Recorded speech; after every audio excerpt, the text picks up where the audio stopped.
Hi, exotic ഡയറീസിന്റെ പുതിയൊരു വീഡിയോയിലേക്ക് സ്വാഗതം. അപ്പോൾ ഇന്ന് നമ്മൾ വന്നിരിക്കുന്നത് ഈ കയ്യിലുള്ള ഇവന്റെ കുറച്ച് വിശേഷങ്ങളുമായിട്ടാണ്. ഇതാണ് സിൽവർ ഫെസന്റ്. ഇവൻ നമ്മുടെ നാട്ടുകാരനല്ല, ചൈന, തായ്ലൻഡ് തുടങ്ങിയ രാജ്യങ്ങളിൽ നേറ്റീവായിട്ട് കാണുന്നതാണ്. നമ്മുടെ നാട്ടിൽ ഒരു പെറ്റായിട്ട് ഇവനെ അനേകം പേര് വളർത്തി വരുന്നുണ്ട്. ഇവന്റെ ഒരു കളർ പാറ്റേൺ വരുന്നത് ഒരു ഗ്ലോസി ബ്ലാക്ക് ആണ് അടിഭാഗത്ത് വരുന്നത്. അതേ കളർ തന്നെ ഹെഡിലും വരുന്നുണ്ട്. അതുപോലെ തന്നെ ഇവന്റെ മുകൾ വശം, ചിറക്, വാലും എല്ലാം വരുന്നത് ഒരു ബ്ലാക്ക് ലേസ്ഡ് വൈറ്റ് കളർ കൂടിയാണ് വരുന്നത്.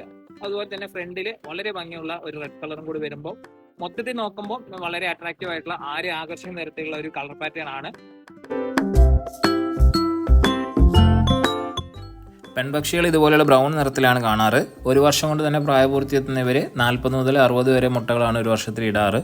ഇവരെ വളർത്തുമ്പോൾ പ്രധാനമായിട്ട് ശ്രദ്ധിക്കാനുള്ളത് ഇവരുടെ കേജ് സൈസ് തന്നെയാണ്. മിനിമം 5 to 6 അടി ഹൈറ്റെങ്കിലും കേജുകൾക്ക് നൽകണം. അതുപോലെ തന്നെ ഒരു 90 സ്ക്വയർ ഫീറ്റ് കേജ് സൈസ് എങ്കിലും നൽകിയാൽ ഏറ്റവും ഉത്തമമായിരിക്കും. അപ്പോൾ അടുത്ത വീഡിയോയിൽ ഇതിലും മനോഹരമായ വ്യത്യസ്തമായ മറ്റൊരു വെറൈറ്റി എക്സോട്ടിക് പെറ്റുമായിട്ട് കാണാം. ബൈ.